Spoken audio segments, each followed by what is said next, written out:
I'm a firm believer of basics. You have to do the basic stuff correctly. What would you identify as the basics? Again, that depends on your goals, what your goals are.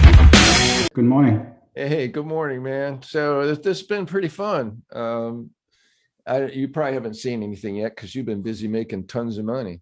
Yeah.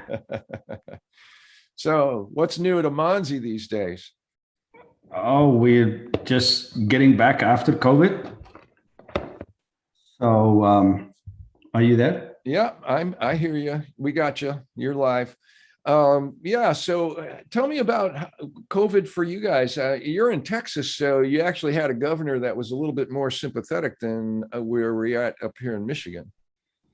But I was actually talking to someone yesterday, and although it was very relaxed, we did not really see a big change till about June of this year. But we did had opportunity to work and not have the government over us telling us, that we cannot work. So people who wanted to have events could do the events.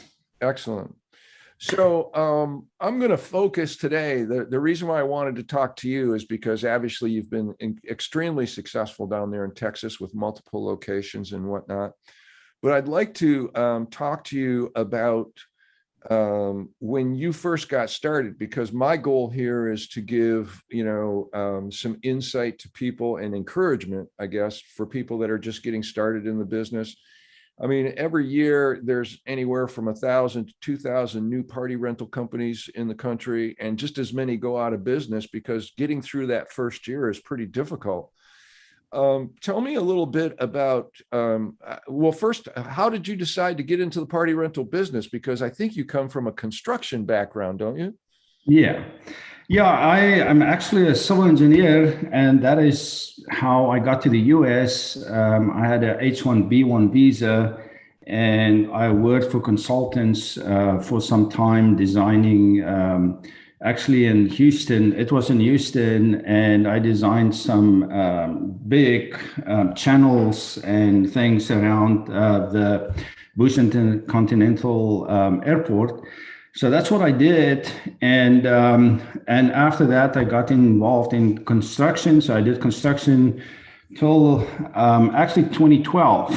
But in 2008, when the economy tanked with the financial breaking down, I was looking for something else to do, because I was at that time, Heather and I just got married. We were like, a year and a half, 2 years together, and we have 8 children together. I have 4 and she's got 4, and I had custody of my kids. So we had 8 children in our home that was 3,400 square feet. So the kids were double up in the room and everything, and I had to find something else to do, because the money that I made out of the construction was just not enough after during that recession.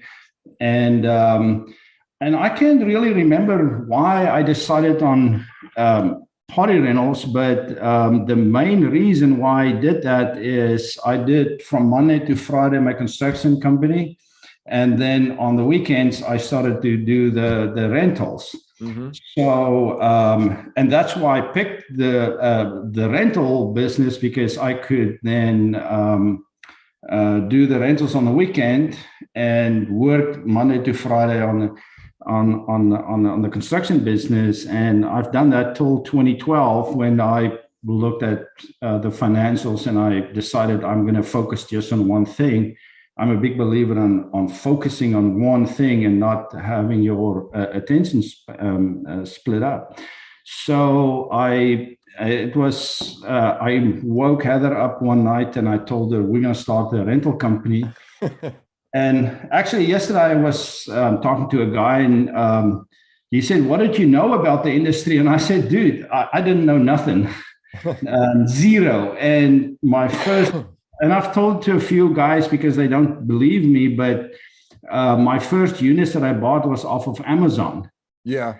So I went to Amazon and I bought those thin slides for $300 and $500. I didn't have money at the time, obviously, so that's what I bought. And then every 10th time I had to replace it because it would not last. So that is, and then in I think March of 2009, that's when I bought my first commercial moonwalk from Happy Jump. So that's how I started. So was Heather, when you woke her up in the middle of the night and told her about starting a party rental company, did she say what, or how was she open to the concept? No, she was thinking I was drunk that time of the morning. No, I mean, at the time, Heather and I was married for like about 2 years. Yeah, it was, around 2 years, and maybe a little bit less than that. And she didn't know me, right? Yeah. Because her previous husband he's also an engineer, but he was not somebody who took chances. Yeah. So he was always working for a salary, and that's what she was used to, making a check every 2 weeks. And when we got together, there is no something like a check every 2 weeks, right? And so it was kind of scary for her that I'm going to start this new thing, and there was obviously no money at the time, and so it was scary to her. Yeah. Yeah. So at that period of time, you bought this stuff off of Amazon. I can just imagine what it was. But were you like all of a sudden had the Amazon truck show up at the front of the house and you loaded all this stuff in the garage, or did you have a more solid plan together at the time? No, there was no plan. I'm not. I mean, now I obviously plan way ahead, and my finances and stuff is about 5 years, 3 to 5 years ahead. But at the time, you just move forward because you have bills to pay, right? Right. And I had a lot of responsibility at the time. Not that I have less now, but at that time, you had 8 children in the house that needed to be fed.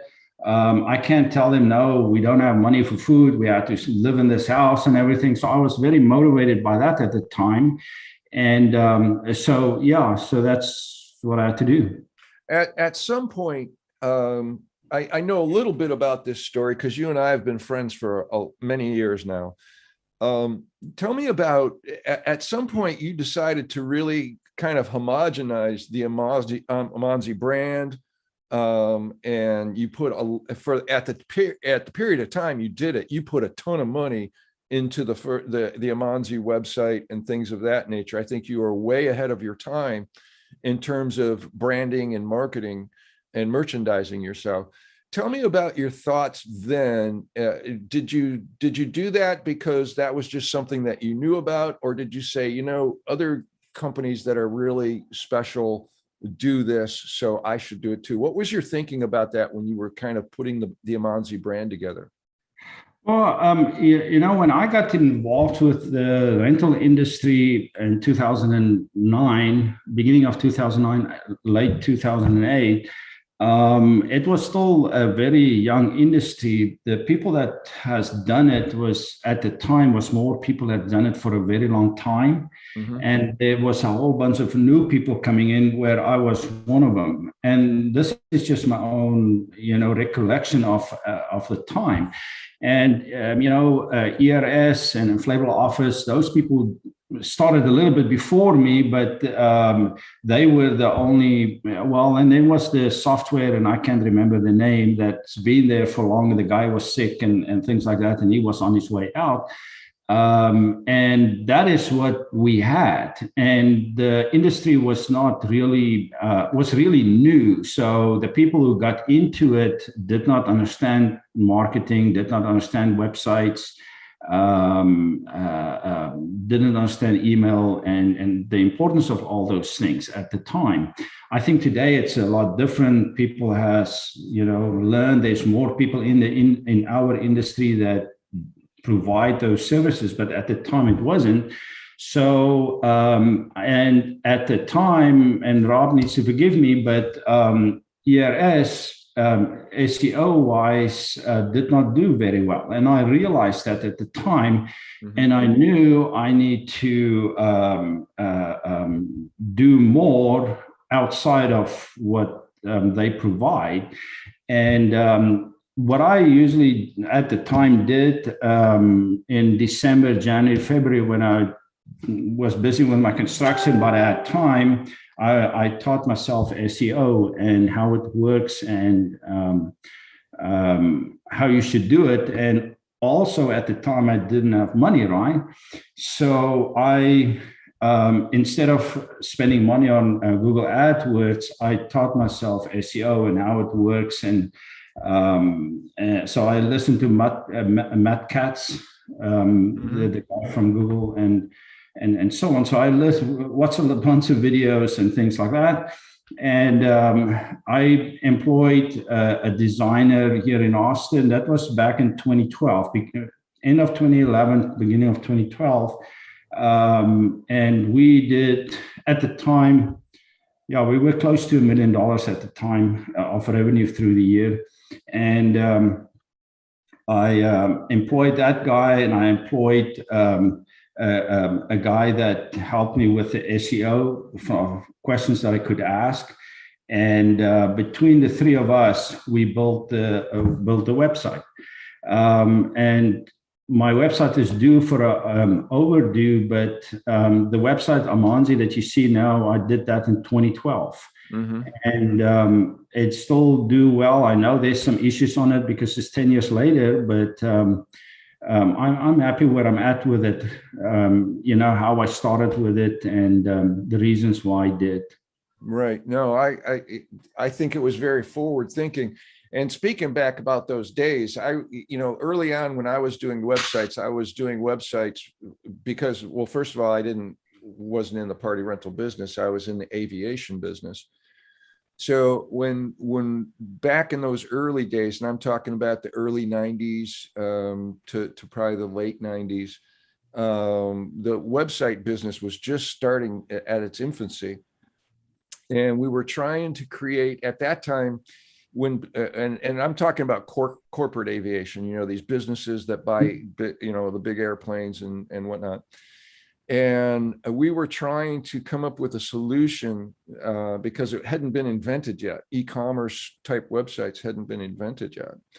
And we were trying to figure that out. And it was quite difficult. But I can remember, and I want to say it was right around that time that you're talking about when you were trying to figure out SEO and stuff. I was part of a group in Chicago, internet retailer. And I don't know if you've ever heard of them or whatnot, but it's far bigger than IAPA. And just to give you an idea, I think the tickets to get in for all the sessions was like $2,500 just to go to the convention. And of course, I was being funded at that time by rich guys. And so they sent me to Internet Retailer when they were first starting to talk about these e-commerce style websites. And there was this new group there. And I can't remember the exact year it was, but it was in the early 2000s sometime. I went to Chicago for the Internet Retailer show, and they had these new guys there called Google. And everybody was, what the hell is a Google, and just, but man, talk about guys that had their stuff wired tight. And the thing that got me, and it totally changed my way of building websites at that time, because, nobody knew what to do. I didn't have any classic graphic design training at that time. I subsequently did, but at that time I didn't. I was more of just a techie. I just always been into computers and stuff. And when websites came around, that was the first thing I wanted to learn how to do. But anyway, these guys came to that show, and it was the first time I had ever seen anything like this. And they had done a study before Google came live. It was at that time where Google was just becoming known. And they talked about their data there. And I wish they would, share even more data, because now they get to be more protective of their own research and data. But they were talking about, it was the first time I saw a heat map, where they showed how people clicked and things like that. But they went a step further and they were actually tracking eye movement on a page and how people would read a page, how their eye movement would go down the page. And it totally changed the way that I started designing websites. And I applied that later on to the party rental business, but that was really informative in terms of the way that people just followed that. And there wasn't a whole lot of talk in those days about SEO. It was just, if you got a website, chances are it would show up in some search engines. So yeah, kind of lucky. Because at that point now you've got this new Amanzi website. There's probably, I can't think of anybody else in the country that was doing it like you were doing it at that time. I mean, subsequently, obviously, people copy things all the time now in the industry. So they see something cool pop up and whatnot. How has your opinion of the internet business changed or developed since those days? I mean, what are you focused on now in terms of your internet presentation? Well, one of my big things for this new year is to redo my website, the Amanzi website. I have a couple other ones that I will still leave the way that it is. But that's one of my main focuses for the next year because my website is so old. It's been doing really well. I have, all the data to show that. So I'm kind of, well, a 65 Corvette is pretty old too, but people still love it. Yes, exactly. So we still, it's still doing really well. I mean, I have the data, but it is due for overall. It's 10 years old. It's done in PHP and things like that. But and some people will probably argue that, but I'm fine with it. It's doing good as it is. I'm not so focused on getting backyard people to go online and book it. I have some other peripheral websites that do that. So my Amanzi website is really not focused to that, and it's kind of difficult to get to the place where people need to book, although people still book the online. It's not as high as my other websites, but my focus with Amanzi is not to get the backyard people to buy. That's not my target market. So, but my number one focus next year is to build a new website for Amanzi. Yeah, and just so people understand that watch this video, you're ERS users, but your Amanzi website is a standalone website that you integrate ERS into. And that was the unique thing about what that was when you first started up. Let me ask you this, and let's get our mentors hats on for a second. And I know you personally too are still involved in mentorship programs for yourself personally. Correct. What do you think when you think about somebody that's in their first year of starting up a business, maybe they're in their first or second year, what kind of things would you recommend people focus on? Because I see a lot of people going IAPA and buying everything that they can buy. But what would you think would be the golden nugget for a newbie to focus on to grow their business in a solid manner?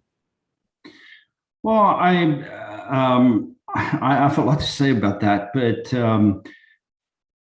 the number one thing that I believe somebody needs to do is to look at their goals. What do they want to achieve with what they're going to do?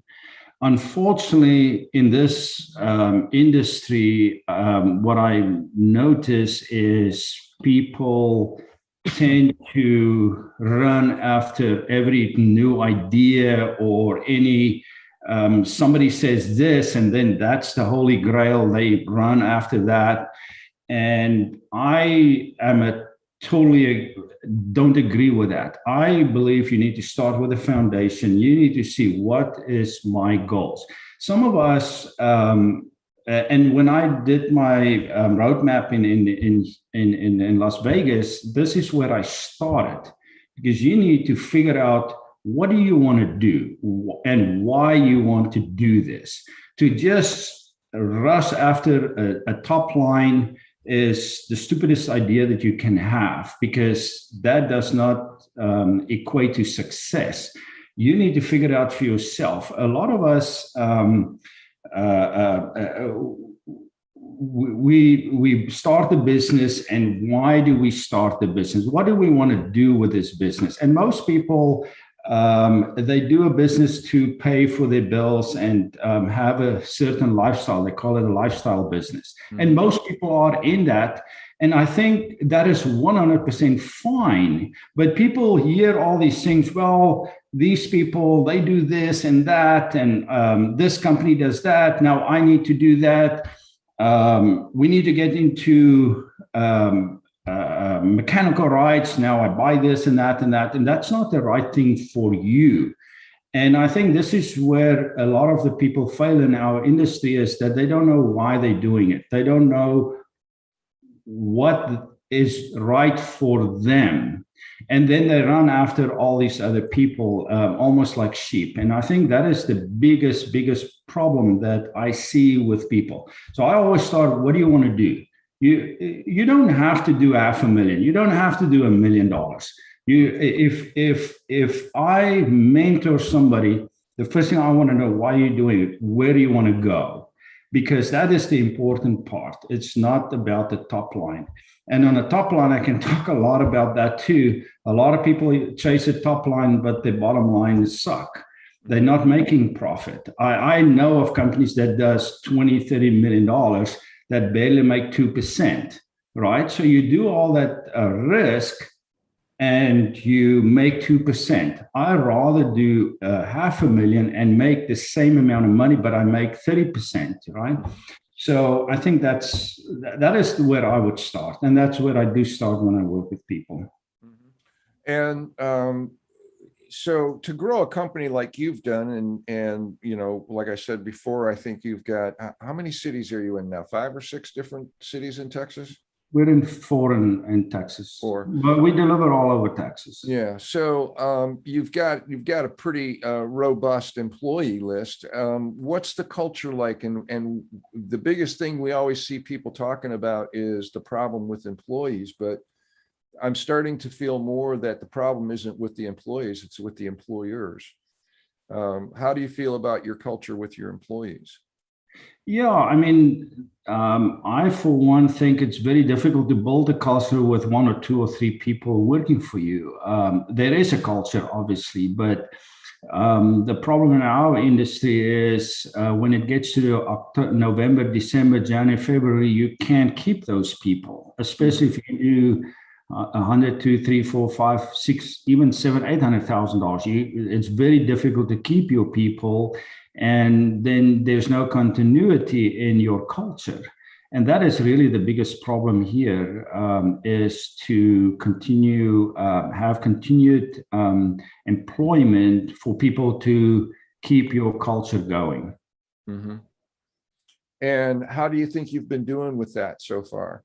Well, obviously successful, but working with people is always difficult, right? And so it's not an easy thing to do. People talk about that, but it is a constant working to keep your culture going and going in the direction that you want, and pick the right people that fits with your culture, right? Mm-hmm. But I think we're doing pretty well. So I'm happy with that. And in terms of marketing, let's say now there was a point in your career where you were kind of getting started and stuff like that. Do you have any ideas or tips for people for marketing a smaller company and trying to get that to grow to be a big company? I'm a firm believer of basics. You have to do the basic stuff correctly. And when you talk about the basics, what would you identify as the basics there? Well, business have different building blocks, and what I've noticed, what people do is they like to focus on one part of the business and think that that's the whole business. And unfortunately, that's not how business work. So people will say, well, you just need to market and you need to do Google AdWords. I mean, I've heard of some of the money that people spend on Google AdWords, and I can tell you I've rarely spent more than 2% of my revenue on Google AdWords. I just don't believe in that. Yeah. And even now I don't. I just don't. But people focus on one building block of a business, and there is many building blocks. So I would advise people to look at all the building blocks. And that's, again, back to my roadmap. I took the people on all the building blocks. So you need to work on all the building blocks at the same time. It's not just the one. So if you just focus on marketing, that's not going to let you grow because there's other things that's as important, maybe more important. I'm a civil engineer, like I said, and so I'm more a numbers guy. And when I look at the problem, I like to go back to the root of the problem. You know, when you solve difficult mathematics, we have basics that you start with, and you do the calculations and you solve this difficult problem at the end of the day. I can remember back in the day when I was in college, and then you write your exam, and then you get this difficult problem, and the way to solve it was to go to the basics, use that, and you iterate it to get to the solution. And that's what I believe in here, is that what you should do, and you can't just rely on one part of the equation. And so you need to focus on all of them, not just on the one. Mm-hmm. And right now, obviously, there's a lot of stuff going on down at IAPA, and people are just going crazy with spending money. With a new company like that, do you think, or I should say, do you have any thoughts about what a well-rounded inventory would look like for a smaller company? Because I see sometimes they just got like maybe one or two bouncers, and they forget how important the slides are. You know, what are your thoughts if you could advise somebody that's at that position in their company? What would a well-rounded inventory look like to be able to really get going? Yeah. Well, at first, it depends on where you're at, in what part of the country. If you're in the north, your inventory is going to look different than the people in the south. People in the south will probably have majority water slides, and the people in the north will have more combos and things that you can use in the winter time. So it really depends on which part of the country you're in.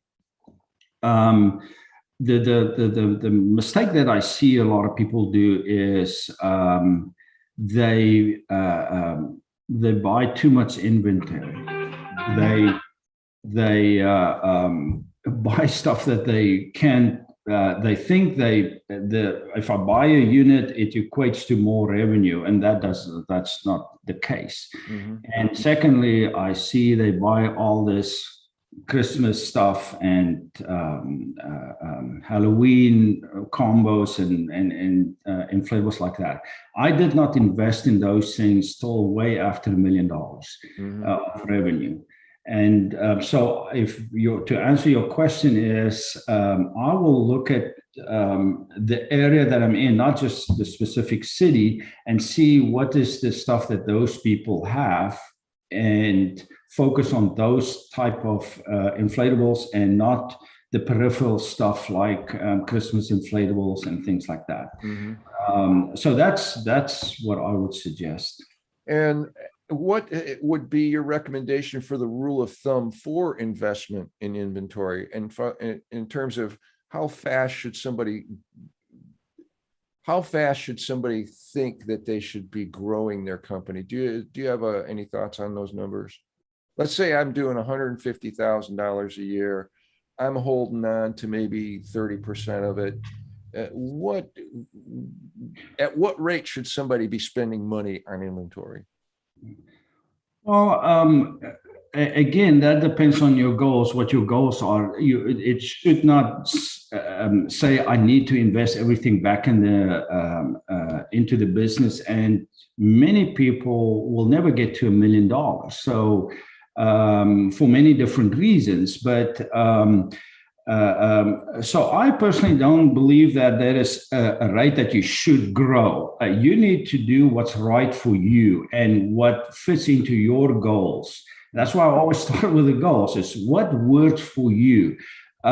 Growth is not always the right answer. It depends on person to person. Me, I decided way in the beginning that I want to grow the company. I want to do more than just have a lifestyle company. And I was looking for a challenge and things like that. So I had other things that I was going after other than just having a lifestyle business. To just give you an idea about us is we went from 37,000 the first year to 117 the second year, to about 350 something in the third year, 700, just over 700 the fourth year, and the fifth year we did $1 million. Mm-hmm. And we did that back in 2013. We were already at $1 million. But I would not say everybody needs to do that, right?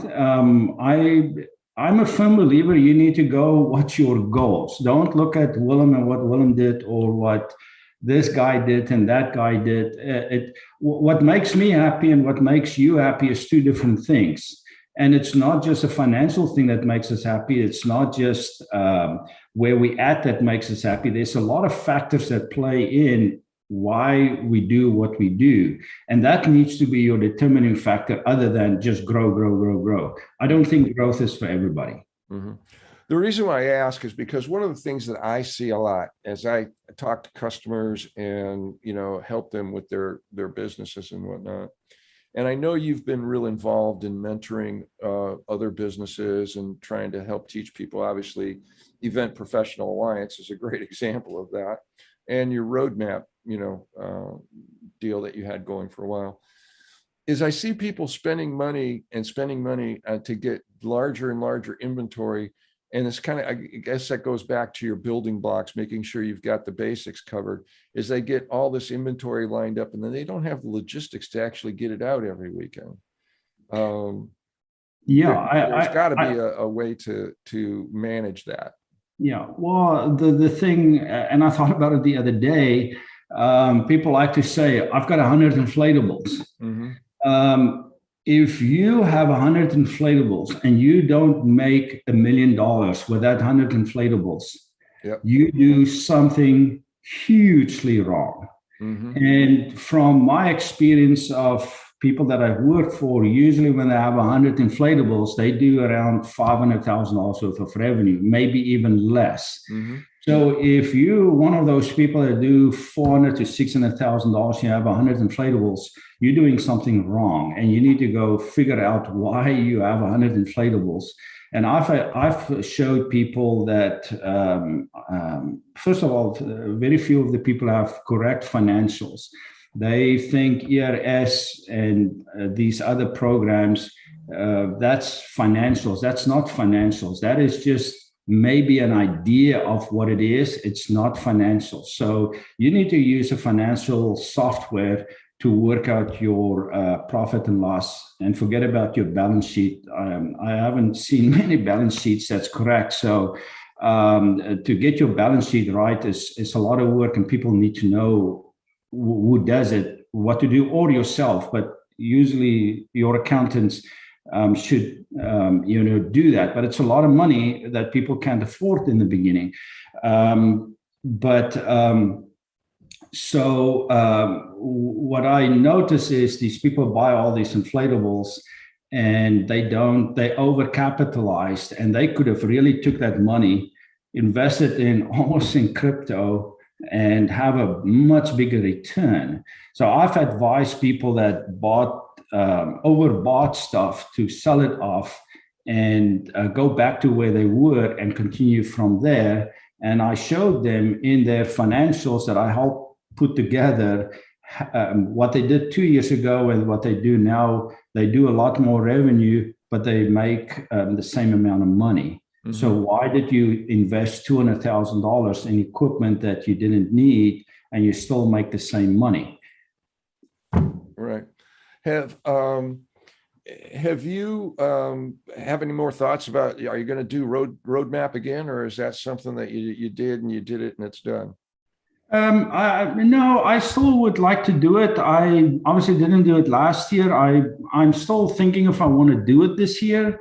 The problem with something like that is people don't really get what you give them, right?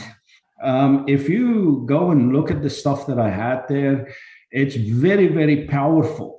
For somebody that doesn't understand it, it doesn't look powerful, but it is, because the stuff that I do there is what I use myself. So I know it works. I'm not getting it somewhere else and do what somebody else told me. It's stuff that I did myself. I've built two businesses in the US past $1 million in 5 and less years. And back in South Africa, I've built a sizable business there too, just in a different money value. But so I teach these things, what I have tried and that I know that works. And but the problem is afterwards is how to continue those people that they do what they need to do, because you go to these things, you get all this information and you don't do anything about it. Then that doesn't help. Right. So if you really want to do this stuff, you need to do that and have a support network afterwards. And I'm still working on really if I still want to continue with that, or I'm really focusing, and that's kind of why I'm not at IAPA, focusing on some other stuff that's much bigger and much more fun to do. So tell me about, I know you're a big believer in mentorship, and I know you use it personally.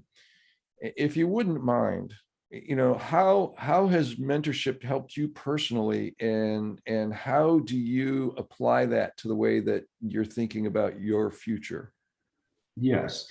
Well, in 2014, I started to go to Vistage. It's vistage.com. It's a worldwide organization for CEOs. Now you have to have certain revenue levels that you need to have. I think to just get in on the small business part, you need to do at least $1 million. And so I got involved with that, and then I moved up to the bigger group, the CEO group, back in 2018, I think. And the mentors that you have there is all people that's done it. And they are, most of them are retired, and they do this as a give back to the community. And how it works is you and anywhere from 12 to 16 other CEOs in your community get together once a month for a full day executive session. That's what we call it. So you sit in a room with 12 to 16 other CEOs, having a full day meeting about business. We do, all kinds of stuff. But the biggest one is that we come with issues that we have in our business. We call it issue processing. And we have a form how we do that. So I would come, I fill it out before the time, we email it to everybody. And then in the meeting, we have a time for the issue processing. And then we process these issues. That is extremely helpful because the issue about employees is the same across the board. Like this past last week in a meeting, just a rough explanation of what happened is the CEO employed an operation manager to 3 months ago to run the whole operations for her, but he's not stacking up, and she wants to demote him again, and ask us how can she do it in the right way, or what is other options to do. And then we're 15 other people in the room that can give her advice of what we think she should do, right? And that's very valuable because you sit with 15 other people that give you their thoughts of what they would do to solve that problem. And this is just one example. And we meet once a month. And then once a month, I have we call it a one-to-one. I have a one-to-one with my VISI's chair for an hour and a half. And that's a powerful 1 hour and a half. And we focus on things that is pertaining to my business and where we're going and all kinds of stuff. I mean, it's a broad range of stuff. And this guy advise you and help you, okay, but you need to do this and that. You need to look at that and help you to have more clarity in what you do. And so I've been in that system since 2014, and it was very valuable for me. I like that it's outside of the rental industry. My company is the smallest in the group that I'm at. The guy that's the biggest in my group, he's part of I mean, I can't go into it, but he's in, he oversees $600 million of revenue. Then there's guys in the high hundreds or close to 100,000, and the bulk of them is between 10 and $30 million. So those are the caliber of people that I hang around with, learning from them, and obviously learning from me too. So I'm a firm believer of that. So tell me, if you don't mind, okay? We're gonna peek under your skirt here for a second.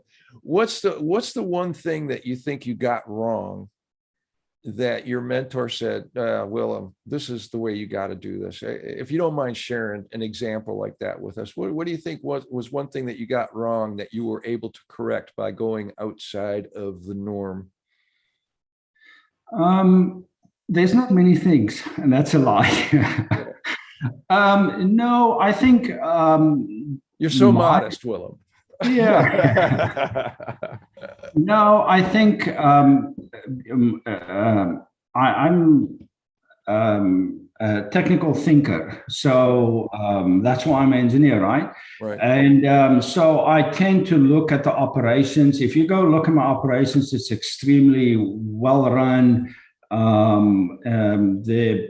All those, my financials, my accountant the other day said, of all her customers, the only person that she would allow to change something in the accounting system is me, because I correct them all the time because I understand financials really, really well. And it's the cornerstone of your business. What a lot of people don't understand, it's not just the stuff you see on ERS. Trust me. Sorry, Rob, but that's the truth.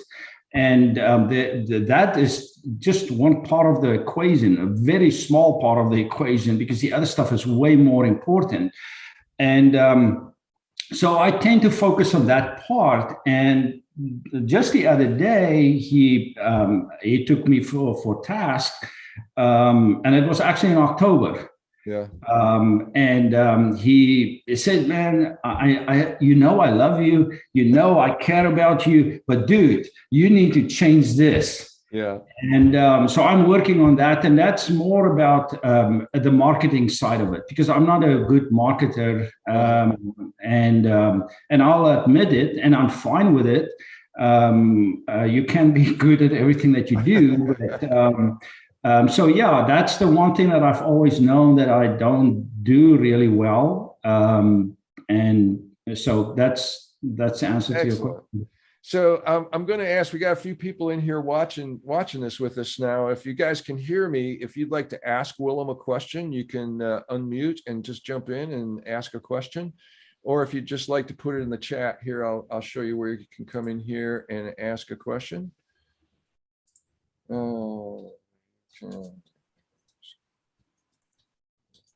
Questions here. Let's see if somebody pops up. So, seeing as how you were just talking about creative marketing, what kind of features are you looking to do for the new Amanzi? I mean, because okay, so let's talk. We're talking big event. Have you got any big ideas about how you're going to approach talking to event planners or corporate clients in terms of your presentation and for moving forward the brand of Amanzi in the event business? Yes, I think the biggest thing that I'm going to change is we used to, if we do a big event, send people a quote through ERS, and I'm going to change that. We're going to do more marketing type of material that if you have an event that I'm going to give you a packet together outside of ERS. I think that is probably, if I can lift the cap a little bit, that is what I'm going to do different so that we're different than the other people. So I think that is probably the biggest thing that I'm going to change is doing it that way instead of just, I mean, we do 25, 30, 40,000, sometimes $50,000 events, sending them a quote through ERS. And well, I remember when you did that one event, I forget who it was. It was wasn't it a beer company or something? And you had the bright idea to change your bull over to the company mascot. I remember that because that started a whole new thing with the mechanical bulls when you did that. Yes, and so yeah, so that's what I'm going to do is just a presentation. I'm going to change the presentation instead of just sending it through ERS. Excellent. Well, Willem, thanks for joining us today. I got to get ready for our next one. We're about to, in fact, this might be funny for you. We're about to get a bunch of the California companies together to talk about politics in California and how it's affecting the event business. Should be fiery.